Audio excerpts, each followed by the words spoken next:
Great work. Okay, so we're gonna have 4 environmentalists come up here after Nancy gives a blessing, and look forward to your questions and comments afterwards, so thank you. Thank you. So I want to tell you who's here, because there are some pretty amazing people are here today. We've got Maggie Hall, a staff attorney at the Environmental Defense Center. Yay for the Environmental Defense Center! Working to protect and enhance the local environment, including fighting offshore oil drilling in the Santa Barbara Channel, and she's going to talk to us about that, including a case resulting in a temporary ban on offshore fracking. We also have Gunnar Tautrim here today. He's a 7th generation rancher on the Gaviota Coast at Orella Ranch. Gunnar's a board member for the Gaviota Coast Conservancy and a member of the GavPAC that created the County Gaviota Plan. He's going to talk about a carbon farming project that we have working alongside Community Environmental Council and the Resource Conservation District up at the Gaviota Coast. And we have Ethan Jones. Ethan, are you here? Come on down, honey, come on down. He's here from 350 Santa Barbara. He helped organize a rally in solidarity to the Juliana versus United States Youth Climate lawsuit, assisted in 350's affiliation to the September 27th Santa Barbara climate strike, and provided organizational support during the anniversary celebration of Platform Holly's decommission. And he's raising awareness about Exxon's plan to restart offshore production. So come on down to the, there you are. You want to, Matt will show you. Yeah, go to around to the green room. There you go. We invited Monique Sonoquier with Indigenous Youth Foundation to be a panelist, and she was unfortunately unable to attend, but she sent this welcome and blessing for the Santa Barbara Surf Film Festival. Monique is Chumash, Yaqui, Apache, Zapotec, and Irish. I am Cherokee, Scottish, and English, so this blessing is from Monique. We are honored and grateful to be in this place, on this Mother Earth, and for all of her gifts and knowledge that guide us. With this gratitude, we also acknowledge the Chumash territories, ancestors, and the peoples of this land. Haku, which is a welcoming, from what is known today as the Santa Barbara Chumash language. Haku to you all. Thank you to Monique and to all the panelists for participating today in this conversation for environmental solutions for community resilience. I feel like we have learned a lot through these tragedies that we've all been through over the last 5 decades, and I'm honored to be able to celebrate this community's resilience. Thank you. All right, come on out, y'all. First up, we have Maggie Hall with the Environmental Defense Center. She's going to tell you something about that. We're going to go like 5 minutes, and then we'll come together in a panel, and then we'll take questions from the audience. All right, Maggie, thank you. Thank you so much. Thank you. Hi, thank you so much for having us and for the wonderful and important film. My name is Maggie Hall. I'm a staff attorney at the Environmental Defense Center, and I'm just going to talk a little bit more about our background working on offshore oil issues, as well as some current threats here in the Santa Barbara Channel. So by way of background, if you don't know EDC, we are a nonprofit environmental law firm that protects and enhances the local environment through education, advocacy, and legal action where necessary. And we're unique in the sense that we're a law firm, so we really are designed to empower the local community. That's one of our core goals, and we've represented over 120 different nonprofit organizations in our time. Our focus areas include all areas of the environment, so clean water, open space and wildlife, climate and energy, and the Santa Barbara Channel and all of its unique resources. So by way of background, as the film described, we were founded really out of that environmental movement that came after the 1969 oil spill, when there were new environmental laws on the books. Our founders, some of them featured in the film, decided we really needed a local law firm to put those laws to the test and start enforcing them to protect our environment, to prevent another devastating oil spill from happening. So that's how we were founded. Unfortunately, we've been very busy ever since, continuing to oppose ongoing threats to our coastline. One of our most significant victories over the year was the unprecedented retirement of 40 offshore oil leases. Thank you. That was before my time. But unfortunately, as we've seen, the threat has not gone away with the 2015 Plains All-American pipeline rupture devastating our coastlines. We've been very active in the aftermath of that to try to prevent another tragedy from affecting our coastline. So in terms of some of the main threats locally that we're fighting today, I'm going to talk briefly about our offshore fracking work and as well as some more efforts to expand and restart production offshore. So we've known all along that there have been ongoing oil production from the aging infrastructure here off the channel, and we found out only recently, around 2011, that in addition to conventional oil production, oil companies have been using enhanced recovery techniques like fracking and acidizing in the marine environment. And this was going on completely under the radar. The federal government was rubber stamping permits without any kind of public process, environmental review, or analysis of what kind of impacts might occur. So we asked the government to conduct environmental review. They never did so we had to sue them, and we were able to settle with the first ever environmental analysis of the use of fracking and acidizing off our coast. Unfortunately, it wasn't very comprehensive, so we had to sue them again. And this time we were able to get a ban on offshore fracking, so right now it can't happen until they at least comply with the environmental protection laws that require studying the impacts on wildlife. That decision is now on appeal. The federal government is appealing our injunction, so we're going to the Ninth Circuit and we'll keep fighting the good fight there. So that's more to come on offshore fracking. Another significant threat, again, from the current administration, the Trump administration has proposed a draft leasing program under its 5-year leasing program that would essentially open up the California coastline to new oil leases. And this is the first time that the California coastline has been on the chopping block since 1984 in terms of new oil leases.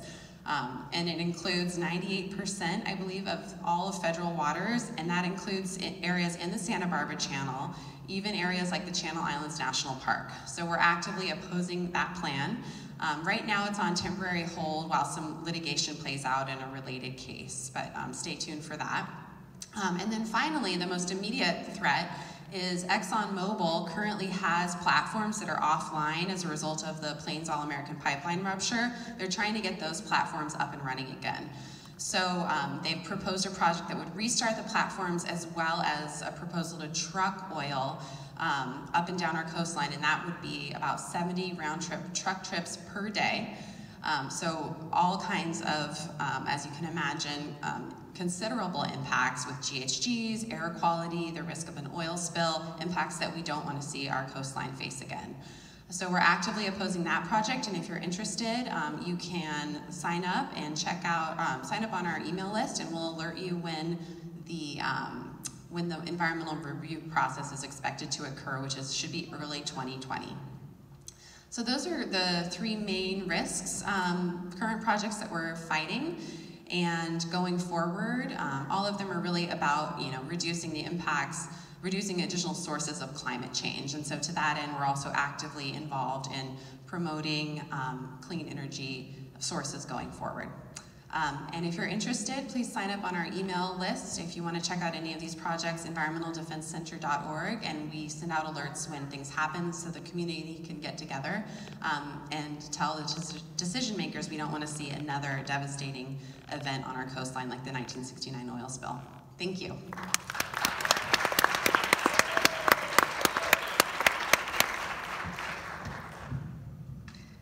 I forgot to introduce April. April is with Community Environmental Council, and we're so grateful that she's here. Thank you so much for being here, April. Thank you for being on the Community Environmental Council, and thanks on behalf of our community. Well, thank you so much for that inspiring film. All right, good afternoon, folks. I'm April Price with the Community Environmental Council, and as we learned, the Community Environmental Council has been around for 50 years, developing solutions to our region's most pressing environmental problems. And so, clearly, our most pressing problem, the climate crisis. So we work to develop solutions in our transportation system, in our energy system, and in our food systems. That means teaching people how they can get around in electric vehicles, ride their bicycles, and make smarter choices when it comes to what they're putting on their plate. Most of my work is actually in the energy sector, and so a few things that we've worked on recently. We've helped about 800 local homeowners get solar on their roofs. Any happy solar customers in the audience? Fantastic. We've also lobbied with the Sierra Club and successfully gotten the City of Santa Barbara and the City of Goleta to pledge to deliver 100% renewable energy to local homeowners and local businesses. Now, you can't just go ahead and flip a switch and suddenly get renewable energy. So for about a decade, Community Environmental Council has also been advocating for something called Community Choice Energy.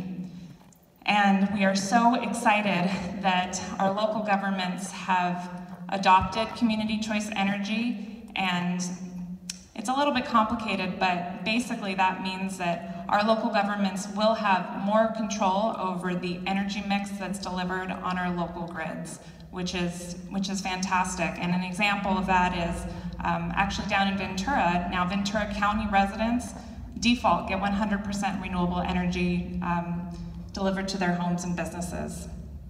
So while we do see this as wonderful victories and the energy mix that comes on our grid to our homes and businesses is a huge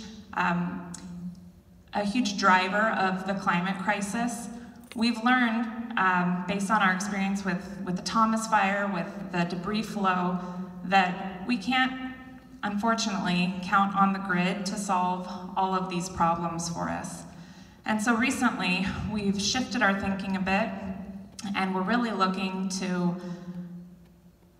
focus a little bit more on not only generating local electricity, local renewable electricity here within our county and the Tri-County area, but also thinking about how to store that electricity.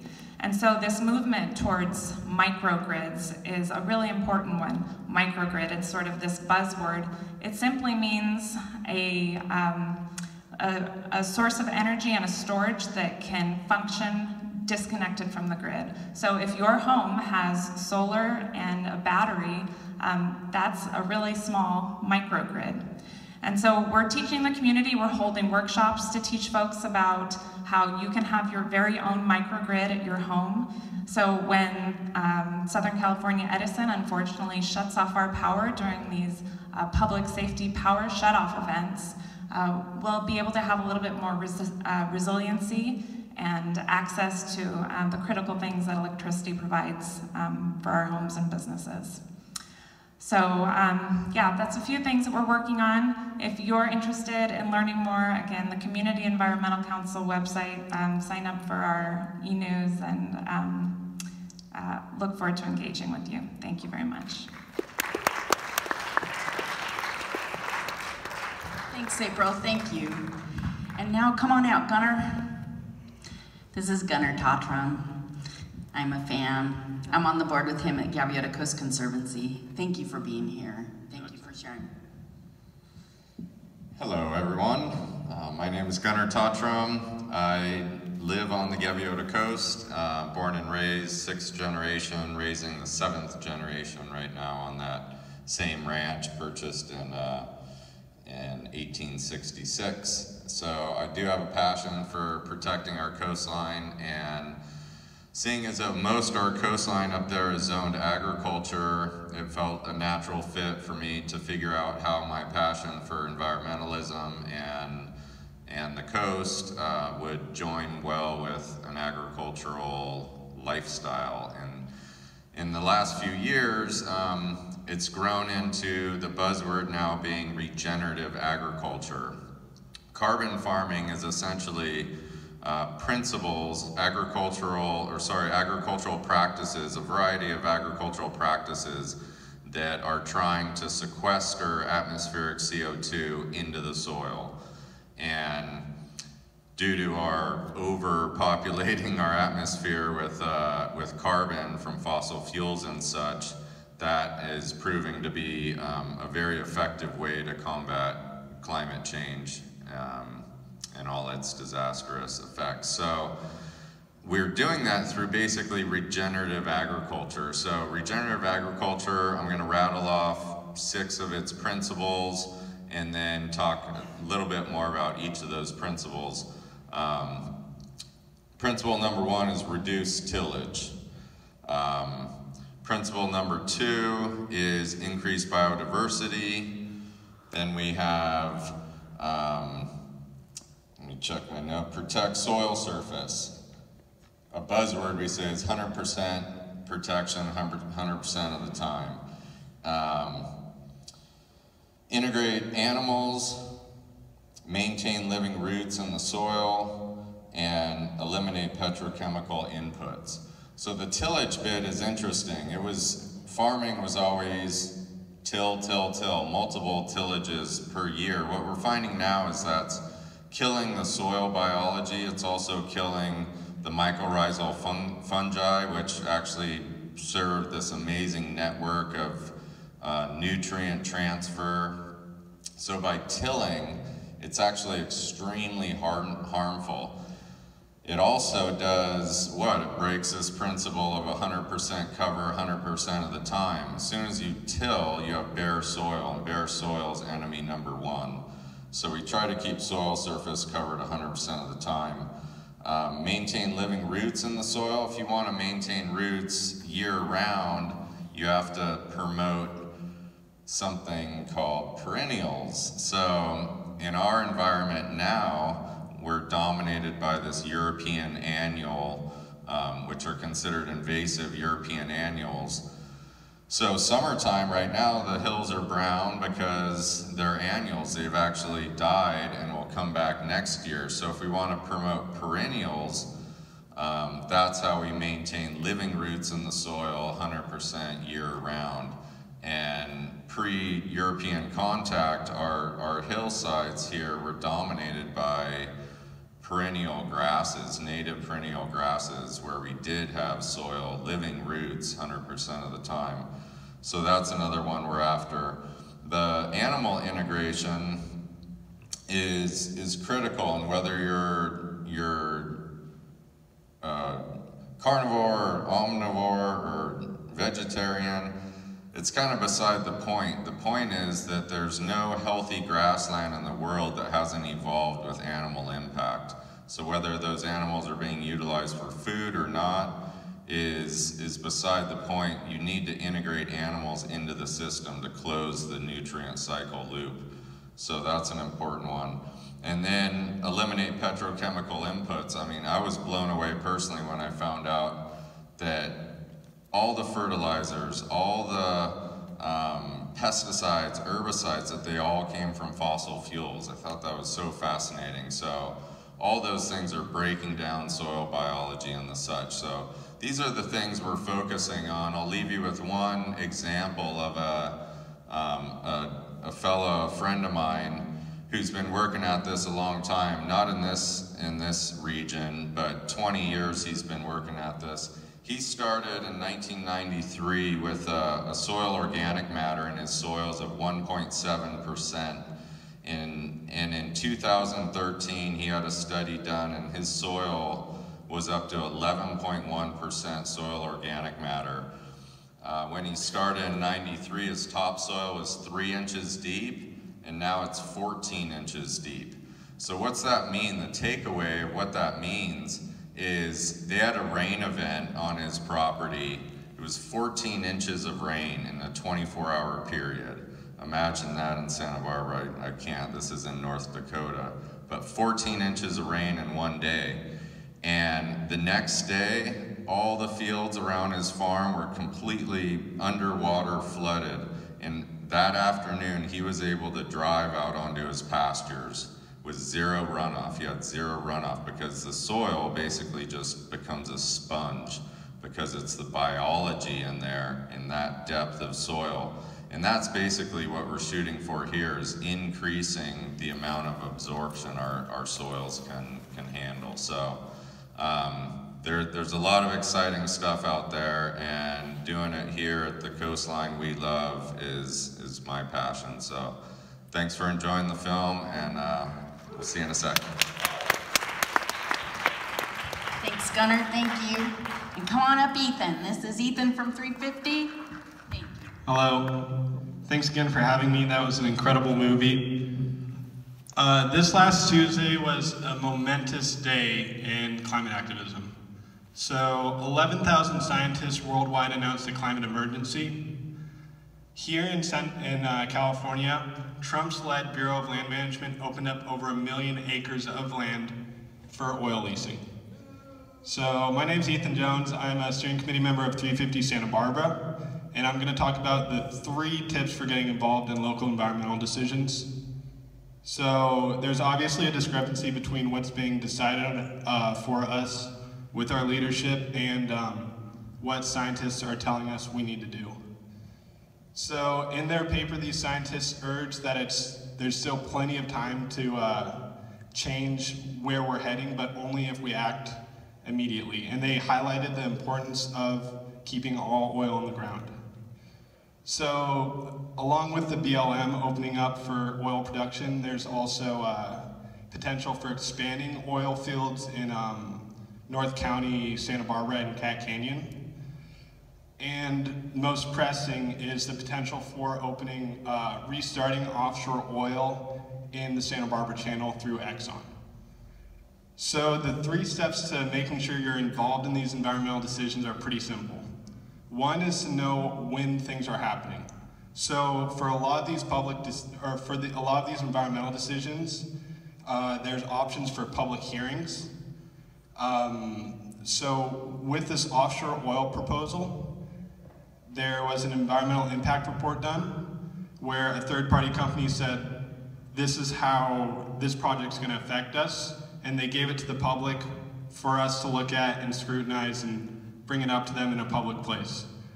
For the Cat Canyon oil project, they were called out for not being able to successfully mitigate their carbon, and back in over summer, and they've since rescinded their proposal. They're going to probably put it back in, but this is a really important process, so know when things are happening.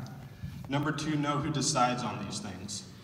We're still figuring out who's going to decide on the BLM leasing, but for this local trucking proposal that would restart Santa Barbara Channel offshore, this comes down to our Board of Supervisors. In Santa Barbara County, we have 5 Board of Supervisors, 2 of which have a history of voting pro-oil. So it's really important you know who your supervisors are and look at how they handle this upcoming vote, because it's going to be a simple majority vote, possibly 3-2, over whether or not we restart offshore drilling in Santa Barbara Channel. So know who your supervisor is. And then my 3rd point is to make your voice heard. So at a lot of these environmental impact reports, there's going to be plenty of people that are going to voice their opinions in support of oil. There's plenty of people who get contracts from these oil companies. There's plenty of nonprofits that get donated to by these oil companies, and they're going to they often take up the space at a lot of these public hearings. Just showing up to these public hearings is big. Speaking is also super big. It's not comfortable speaking in front of people, but it says a lot when there's other voices there besides people getting contracts or money from these projects. One of the most important forms of speaking out is getting in contact with your Board of Supervisors. Because this trucking proposal is so big, Santa Barbara 350 partnered up with the Center for Biological Diversity, and right now we're doing a postcarding event. We actually have a table out there where we'll help you, you can just write your name and address, and if you're not for offshore getting restarted, we'll collect that postcard and send it to your county supervisor, no problems. But yeah, they don't really know how to handle this situation unless we make our voices heard. So with those 3 points, it's really important you stay in the loop with all these different events that are coming down the pipeline. I strongly encourage you to follow 350 Santa Barbara on Facebook, see the other environmental groups like the Environmental Defense Center, Los Padres Forest Watch. There's a lot of other groups that we also promote on our Facebook page. The people who write our content were posted in scientific journals and nationwide like magazines and newspapers. So, you know, they're very smart people. But yeah, thanks again for letting me speak, and yeah, have a good one. Now I'd like to invite all the panelists out here. We're gonna just ask a couple of questions, and then we're gonna take questions from you guys in the audience if you have any questions. Come on out. Will you just pass the microphone around? So I just want to ask each one of you guys, what's one simple solution that regular folks can do to increase their community resilience? Who has an idea that they want to just say? Something that people can just, regular folks could do. Staying informed. Yeah, just like I said, staying informed with what's going on and where you need to be. Awesome, thank you. Anybody else got a simple solution that folks can just, of course we all want y'all to go to the websites and sign up and get on the mailing lists, then you'll find out when stuff is happening and you can get invited. But beyond that, like some other little simple steps that people can just do. You got one? Compost your food scraps and grow some food in your backyard. Talk to your neighbors and have plans when there's emergencies. Yeah, talk to your neighbors is really important. Kathy King of the CEC talks about that in the film. And before her experience with the mudslide, like she didn't really know her neighbors. And a lot of us maybe have that. So that's something to do before a crisis happens. Just find out who lives on your street. Anybody else? I guess along those lines and kind of connected to finding out about when you know, decisions are about to be made, just connecting with the local nonprofit community. There's good opportunities. We hold happy hours at EDC where we have a lot of the nonprofits come together, and it's just a good way to put a face to a name of some of the groups that are doing this great work. It's a great idea to get connected and just socialize. That's a fun thing we can all do. Just get together, and the other thing is to invite our friends, right? Invite our friends to find out about it and participate when something great is happening, even a public hearing. Call up 5 people and say, hey, come on down, let's go down. Can you take the time? Let's go. Maybe I can't speak because I'm shy, and maybe you'll speak for me, or maybe I'll speak for you and you just come stand and hold my hand. Anybody else got some great solutions so people can just? Yeah, I would say vote with your dollar. It really makes an impact how people spend money, and that creates change. So in the agricultural business, I mean, the rise in organics and all that is due to people wanting it and choosing it, and that's a good example. And we're seeing that more and more with meat consumption, you know, going after a regenerative product or something like that. So voting with your dollar always goes a long way. And then, you know, plastics, we don't really address that in the film, but there's, any surfer knows, there's a lot of plastic in the water. So trying to be conscious about limiting single-use plastics, like the kind that comes in a water bottle, all those kind carry a water bottle. That's a pretty simple little solution that has a large impact. Every time you do that, it's one less. Anybody else have something to say that you'd like to just add to this kind, or maybe we'll take some questions? How about anybody out there? There's one right in the front. Can you stand up? Yeah. Hi, I'm Asha, and I recently moved back into Santa Barbara. I was involved back in the 80s on a lot of issues. I just wanted to point out that my first impression upon moving back and what was different and what really bothered me at first was the level of noise pollution has really gone up. I'm really aware that it's harder to hear birds, and there's traffic noise all the time, and then the second thing I noticed is the lack of bicyclists. When I lived in Santa Barbara, I rode my bike everywhere, and so did everybody else, it seemed like. It wasn't only UCSB students. And the third thing is the use of poisons for pest control. I wasn't aware there was still so much of that going on. For example, when I went to visit my daughter, just around her house, the landlord put poison traps for the rats, storage unit had them. I've noticed other places where there's poison control signs, and I ran into somebody that recently has been working with the birds of prey, and they're coming in with a lot of poison symptoms, and it's a horrible way to die. So those are the three things, having been here only. Do you have a question? Sorry. Yeah, sorry, that I've noticed. And so my question is anyone addressing any of these things? That's it. Anyone of these organizations? Anybody do, bringing it to the attention of anyone that. So noise pollution, did you guys get that? Yeah. What's the question? Okay, sure. So she was interested in whether our organizations are addressing noise pollution, pesticides, and bicycling. Did I get your question? Yeah. Yes.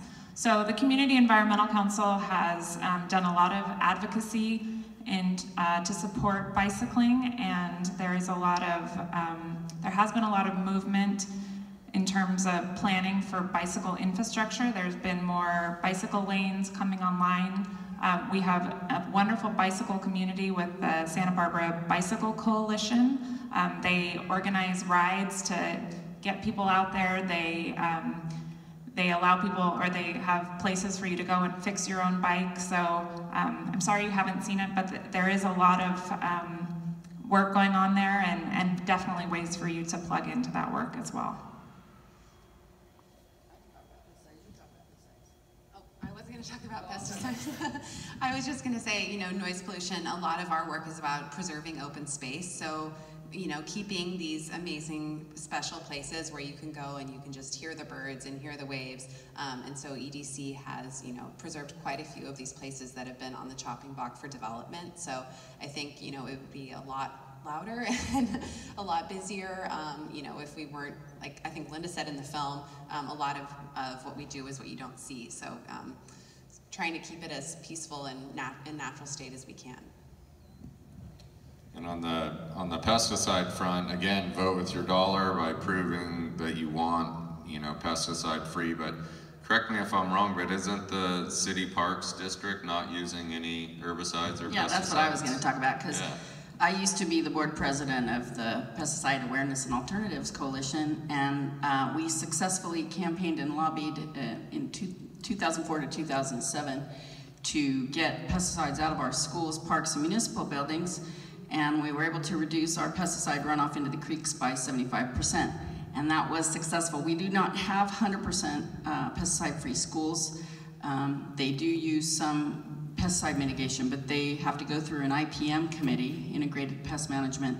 And so our whole city has integrated pest management. Now, what you're talking about with rat traps, that's private people on their private property, and in order to address private people spraying glyphosate or other pesticides, we would need a neighborhood ordinance, and they do have one. There is an existing one in Fairfax, California, but we do not have that here right now. So the pesticides that you see here are from people in their home use on their private property, primarily.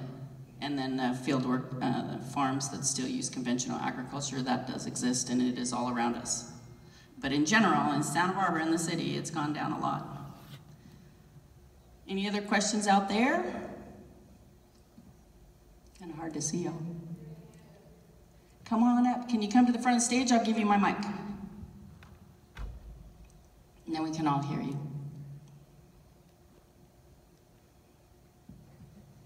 Come on up. Make it really quick if you can. Thank you.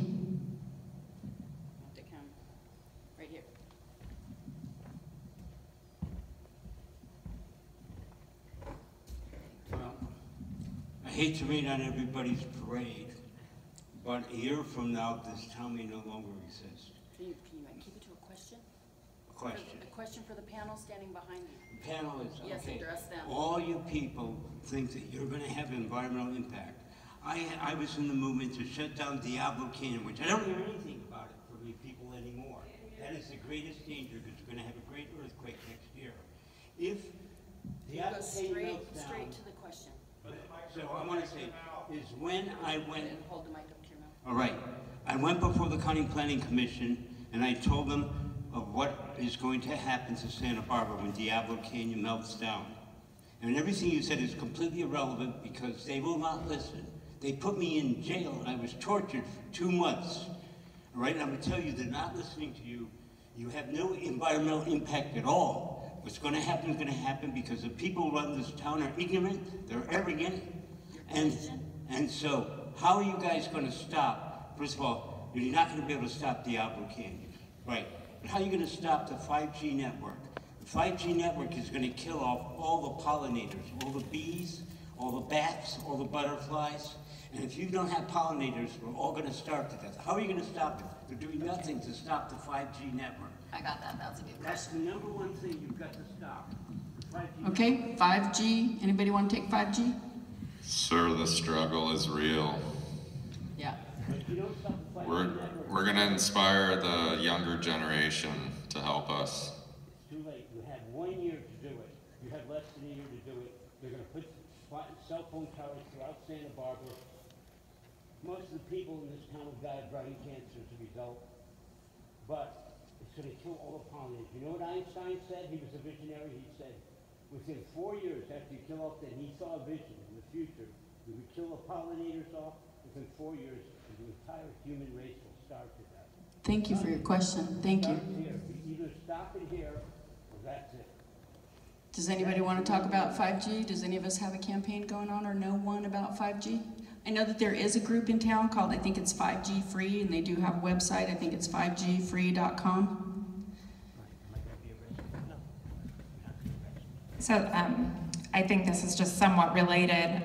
When thinking about power plants and their impacts on our community, the Community Environmental Council has been working with a number of social justice organizations more recently to basically form a more united voice and to really talk to the people who are most impacted by all forms of pollution in our communities. And one thing that really drove this work to happen was the Puente Power Plant in Oxnard. So there was a proposal to build a new power plant in Oxnard, and I won't say that the Community Environmental Council led this work, but we were very, very inspired and learned a lot from this work, from environmental justice organizations really standing up and fighting against the creation of another gas-fired power plant in their backyard when they had already suffered the health impacts of several gas-fired power plants historically. So just an update there.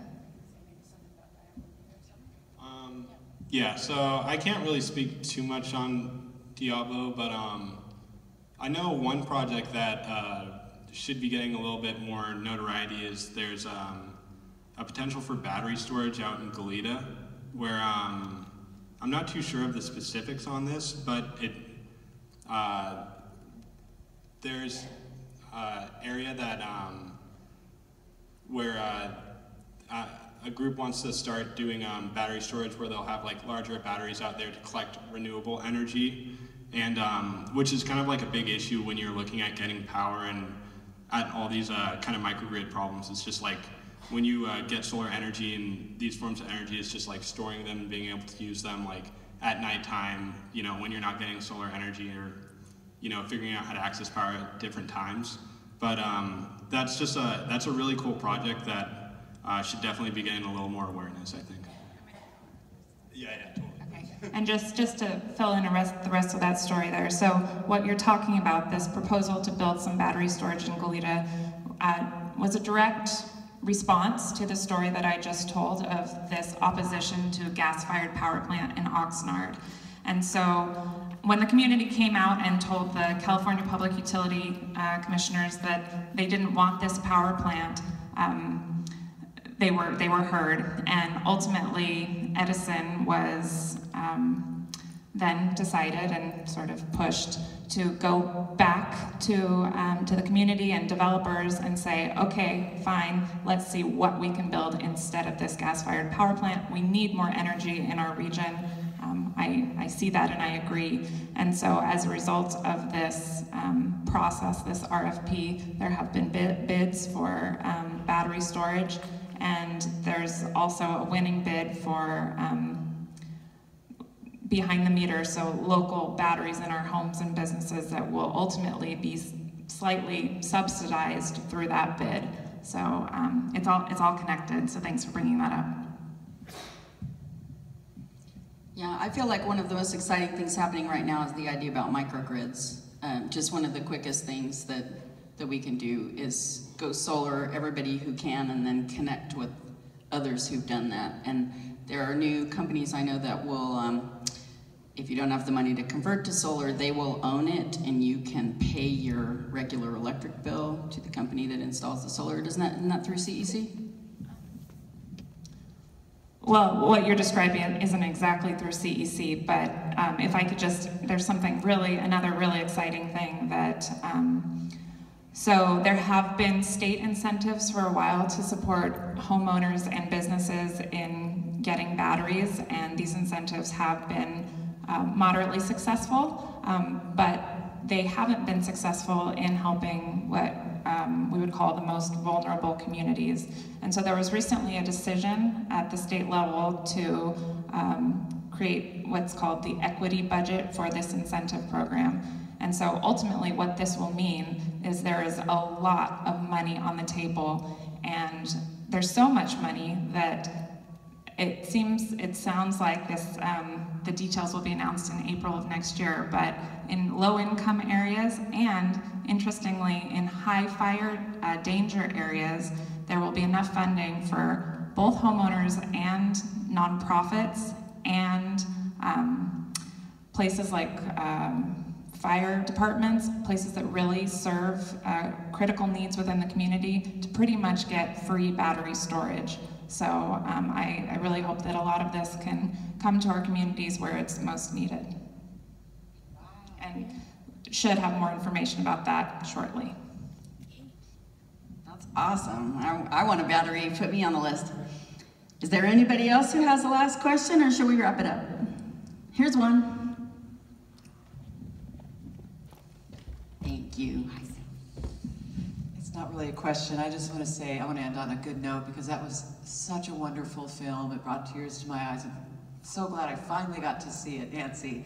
And thank you for all you do, and those of you in the audience and all the different organizations. I just really appreciate what you do, and we're so lucky to be in Santa Barbara for a variety of reasons, but in large part due to what you guys do. And again, thank you, and for Isak and the wonderful film you guys did. Thank you. Thanks to everyone, and thank you for coming on out, and thank you. Thank you. We love you. Thanks, you guys. You're welcome.